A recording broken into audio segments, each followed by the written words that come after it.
invitación que me han hecho el presidente del colegio y toda la Junta, por Antonio Jimeno Matovella, que es un amigo y compañero, al que incluyo, y porque me sumo a este homenaje, porque Ángel Gracia era un amigo.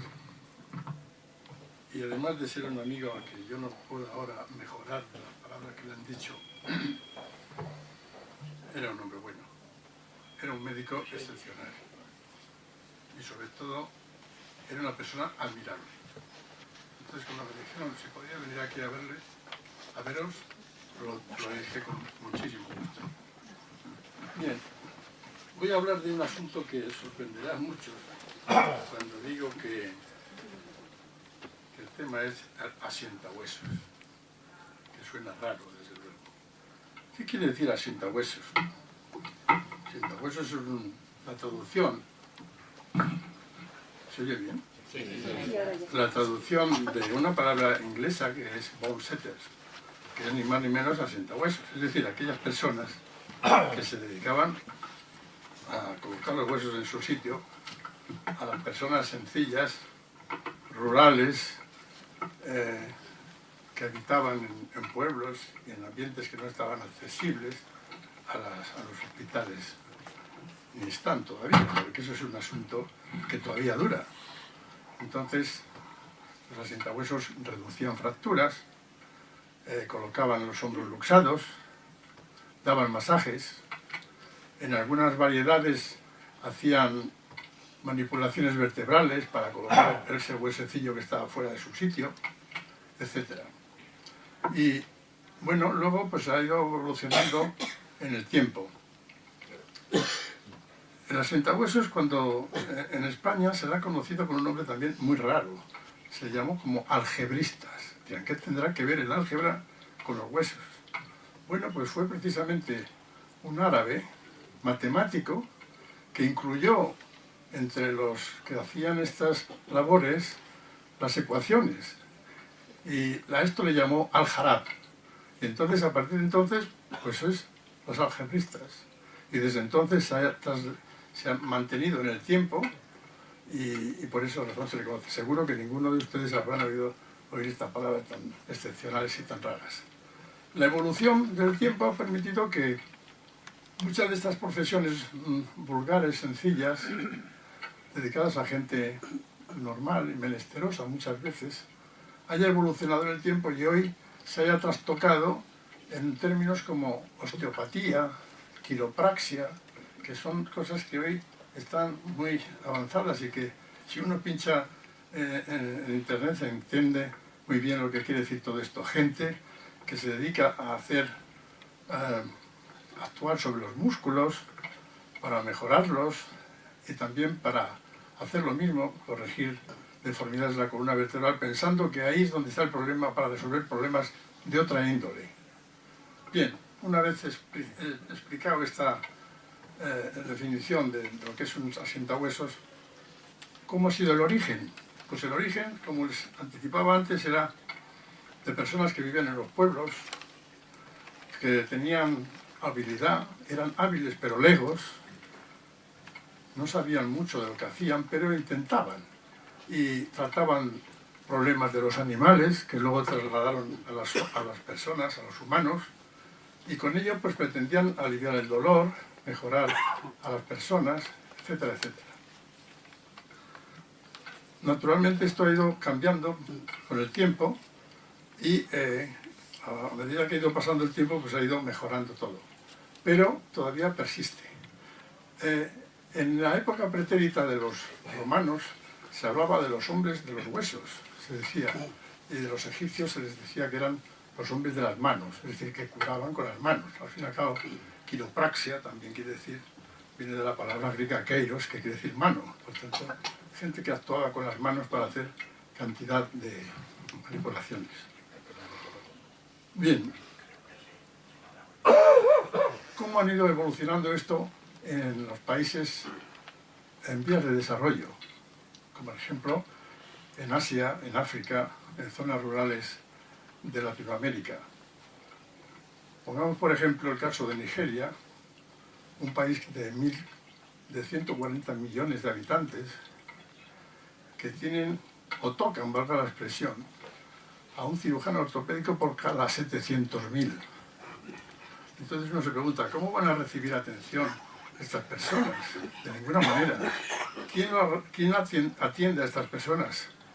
Los que se dedican a corregir los huesos, que están desplazados, rotos, o que tienen la luxación, o que dan masajes. Ciertamente en este grupo hay incluidos una cantidad de personas extrañas o raras, aparte de los médicos y cirujanos. Los boticarios, había otra playa de gentes, por ejemplo, sangradores, que se les llamaba flebotomistas, hernistas, en fin, sacamuelas, valga la expresión, que se dedicaban todos a lo mismo, a tratar de una forma poco académica, tratar los problemas de las personas. ¿Y cómo hacían realmente? ¿Y cómo siguen haciendo? Porque hoy se admite que hay un 40% de tratamiento de estas personas en estos países. Es decir, es una medicina que se llamaría tradicional, que es la que atiende fuera de los ambientes médicos especializados a todo el mundo en general. Bueno, la cosa era más o menos así. Reducían la fractura, la entablillaban con maderas o placas de barro, les ponían encima unos ungüentos, hierbas, lo vendaban, lo mantenían, lo apretaban a veces excesivamente y se producían problemas de mala circulación, incluso gangrenas. En algunos casos había que aceptar que había amputaciones, infecciones, etcétera, etcétera. Es decir, se hacía una medicina muy rara. Y entonces se ha llegado en este país, concretamente, a mantener un statu quo con la medicina normal. De tal manera que han reconocido los médicos que deben de aprender muchas cosas también de los que han estado haciendo estos tratamientos manuales sin tener una formación académica. Es decir, que ahora mismo hay un entendimiento para que de esta manera se pueda hacer algo que atienda a tantas personas que necesitan su ayuda. Igual está pasando en otros países, como por ejemplo Egipto, Etiopía, en China todavía hay una medicina tradicional importante que luego la adornan con otras terapéuticas muy particulares que están muy aceptadas y que se incluyen en lo que se llama medicina alternativa, que por lo visto está cada vez más de moda en muchos países, incluido el nuestro. ¿Y qué pasó en España? ¿Qué pasó en España? Pues en España los algebristas, en la época de Felipe II, les llamaron un poco a capítulo. Entonces se creó el Real Tribunal del Protomedicado, que era en la época de Felipe II, donde intentaron poner orden entre todas estas personas que tenían estas actividades tan manuales y tan particulares. Bueno, naturalmente se puede entender el enfrentamiento que había con los médicos. Siempre ha habido un enfrentamiento entre los curanderos, sanadores, como se les quiera llamar. Algunos les llaman charlatanes. En definitiva, gente que utiliza todas estas actividades para hacer terapéutica. Entonces llegó un momento en que el protomedicado, el protomédico Luis Mercado, un vallisoletano cuya estatua la tenemos delante de la Facultad de Medicina en el siglo XV y que Antonio Gimeno recordará, pues estableció las normas para crear orden y justicia. Se crearon las cátedras de cirugía. Y en aquellas cátedras de cirugía estaba incluida también la traumatología, pero los cirujanos, como dicen ahora, pasaban como de la moto. Es decir, no querían mancharse las manos haciendo un tratamiento que hacían otras personas. De tal manera que, lógicamente, pues había resultados no eran muy buenos, había complicaciones serias, sobre todo en las fracturas osteoarticulares. Les voy a leer unas palabras de Enrique Jorge Enríquez, que escribió un libro llamado Retrato del médico perfecto. A ver si consigo verlo. Decía así, por los asientahuesos: canalla de gente que han tomado para sí oficio de concertar, o mejor decir, desconcertar miembros desconcertados, y son ruines trastejadores que más goteras hacen en la casa que enderezan. Es decir, les tenían un cariño enorme a estos señores. Bien. Ahora vamos a pasar a Inglaterra, porque Bonsetter es una palabra inglesa, que la crearon allá por el siglo XVII.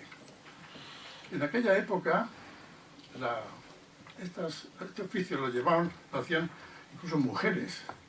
Había una mujer que se hizo famosa, la llamaban la Crazy Sally Mapp, que era una sientahuesos, que debía ser una locatis, porque eso de crazy viene a decir eso, pero que tenía una cantidad de clientela inmensa, de todo tipo, de los pobres, de los ricos y de todos. Es decir, que se había introducido en la sociedad de Londres de una manera enorme. Hay una persona que vale la pena recordar, que es Owen Thomas, que es un personaje que vale la pena recordar. Este señor, hijo y nieto de Bonsetter, fue médico, estudió y actuó en Liverpool. Y este Owen Thomas fue el paladín de la traumatología, por así decirlo. Pasados los años, llegó a ser el pionero, el organizador de la traumatología, como dicen los ingleses, de la cirugía ortopédica, el orthopedic surgery de Inglaterra. Es decir, desde un nivel absolutamente bajo, nunca quiso alardear de ser médico, presumía de ser asientahuesos y de tratar, y tenía una dedicación. No quisiera yo equivocarme en decir estas palabras, pero era un apóstol de la traumatología. Vivía en Liverpool, en esa zona portuaria, donde en aquella época había más accidentes de todo tipo, desde agresiones, eran muy fuertes las agresiones, incluso además venían marinos que venían de América, incluso, con problemas, porque las travesías eran largas, venían con los huesos medio estropeados, las pulsaciones sin reducir, etcétera, etcétera.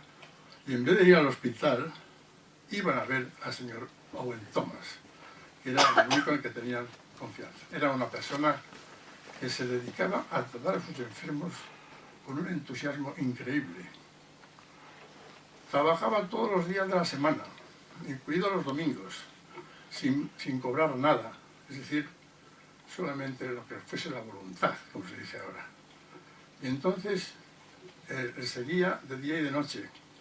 Si trataba una fractura, la inmovilizaba, le ponía un vendaje, le cuidaba, iba a verles a los enfermos a los barrios más humildes de la zona.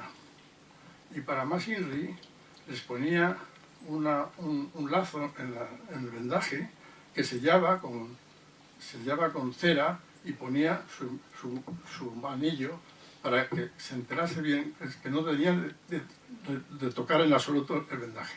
Era una persona que se ganó la confianza de la gente de aquella época. Naturalmente, en aquella época Sir James Paget, Brodie, Hunter, que eran figurones de la medicina. Hoy se les cita como los grandes. No le querían ni ver. No era gentleman, como tenían que ser los cirujanos, porque los ingleses, los cirujanos son gentlemen, los otros son doctores, son doctors. Total, que tenía enfrente de ellos a toda... No quiso, trabajaba él solo. No tenía ayudante. Al primero que pasaba por la calle, le agarraba y le llevaba a sus talleres, vamos a llamarle, y ahí le hacía trabajar como uno más. Los chicos ahí aprendían y hacían el mire con él, desde luego. Y de ahí salían las nuevas generaciones. Inventó cantidad de aparatos aparatos con los que inmovilizaba. Hay un aparato que es el aparato de Thomas, que se utiliza todavía hoy, y que, por ejemplo, en la Primera Guerra Mundial consiguió rebajar la mortalidad de las fracturas de fémur desde un 10% a un 40% cuando inmovilizaba a los heridos en el campo de batalla. Total, que era un fenómeno. Era un fenómeno, pero era una persona muy particular. En aquella época había muchas enfermedades como la tuberculosis, la parálisis infantil. La tuberculosis era enfermedad de pobres, pero a medida que fueron evolucionando también la tenían los ricos. Y entonces los cirujanos acreditados, lo haga la expresión, hacían cirugía de exéresis, resecciones articulares, o sea, les resecaban. Era la época de la cirugía ablativa, no de reconstructora, pero Thomas se enfrentaba a ellos diciendo que solo pensaban en el dinero, precisamente para operar a los pacientes ricos. Bien, ¿qué más les puedo contar?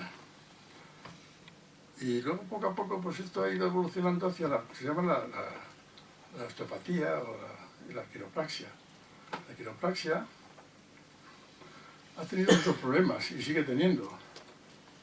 Empezó, como he dicho, en el ambiente de los asentahuesos, pero luego en América, en Estados Unidos, hubo varios líderes que la reivindicaron como una especialidad. Y se la incluían como una medicina alternativa a la que se opusieron. Decían no, que era una medicina absoluta. Es decir, que tenían que defender a su trabajo como una medicina que ayudaba a los enfermos de alguna manera. Incluso hubo un abogado que a la Asociación Americana de Medicina le planteó un juicio por rechazar a los quiropractas. Hoy en Estados Unidos los quiropractas funcionan como una especialidad que tiene sus objetivos. Ciertamente, en todos estos casos hay que entender cómo conocen los antropólogos qué es la medicina y la enfermedad. Porque, según unos, los que la entienden como natural, pues la medicina es una ciencia que trata las enfermedades como las tratamos hoy en el ambiente occidental. En tanto que en otras ocasiones, cuando se piensa que es un problema de tipo sobrenatural, se utilizan una serie de buscar a las divinidades que para que actúen y resuelvan el problema de la enfermedad, no solamente manipulando, sino con lo que se llamaba entonces la imposición de manos, es decir, la forma de decir que le curaba de forma bastante sobrenatural. Bueno, no quiero extenderme mucho. Podría decir ahora cómo ve la sociedad actual estos problemas. ¿Qué pasa con ellos? ¿Qué hacen? Bueno, las sociedades muy avanzadas en Estados Unidos, donde la medicina gerenciada, es decir, la medicina dirigida por los gerentes, no por los médicos, porque es un asunto nacional, cuesta mucho dinero, hay que ahorrar, los pacientes son muchos, la mesa es mucha, pero los obreros pocos, podríamos decir. Entonces, ¿cómo se puede atender este asunto? ¿Cómo se puede mejorar la economía y atender a tanta población con problemas? Pues en Estados Unidos, como en Europa y en España, y supongo que en Segovia y en Valladolid, los traumatólogos lo que les gusta es operar, cada día más. Hoy se opera demasiado, en mi opinión. Cosas que antes no necesitaban operarse, hoy se operan. ¿Por qué? Porque la tecnología ha avanzado enormemente, porque no hay que hospitalizarse a veces más que 24 horas o 3 días, que es el sistema de los 3 días del postoperatorio, y a los 3 días a casa. Entonces, claro, pues hace falta buscar una solución, una fórmula que atienda a estas personas que no necesitan una operación. Y se está instalando esta fórmula que es que algunas personas, vamos a llamarles ayudantes, a veces que no tienen suficiente formación, como les pasaba a los asientahuesos, que en una sociedad médica, iba a atreverme a decir, en algunos servicios de urgencias nacionales de España, en algunas mutuas, donde tienen gente que hace un poco de parachoques, que resuelven cosas sencillas, pero otras no las resuelven bien. Tales problemas resulta que luego dan problemas serios de complicaciones que necesitan la actuación del cirujano ortopédico traumatológico. En definitiva, quiero decir con esto que hay una tendencia en el mundo occidental a resolver cada vez más con una tecnología puntera, casi siempre quirúrgica, en ocasiones maravillosa, pero otras excesiva, y que por otra parte dejan en manos de otras personas que no son tan preparadas, como el pasado de los asientahuesos, a resolver dichos asuntos. Augusto Sarmiento es un profesor emérito de Estados Unidos, tiene un nombre latino, porque es de origen colombiano, creo, ha sido el apóstol de la traumatología sin operar. Algunos traumatólogos que me escuchan recordarán una época, si no son excesivamente jóvenes, los famosos yesos funcionales. Los yesos funcionales fueron un avance extraordinario.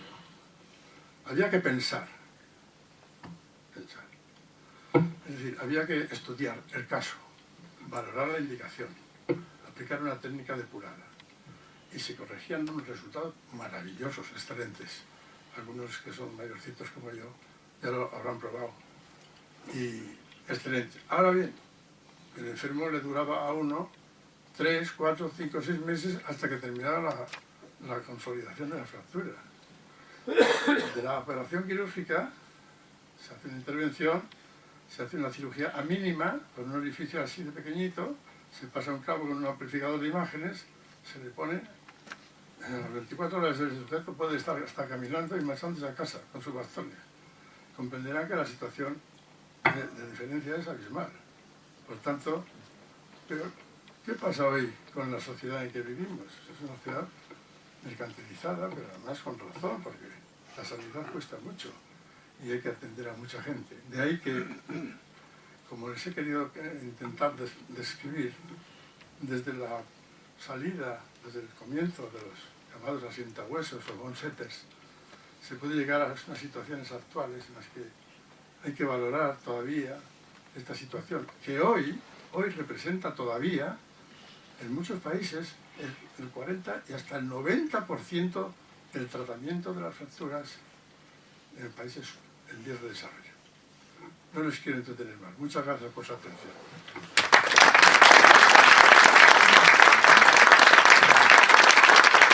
Muchas gracias a ti, Miguel.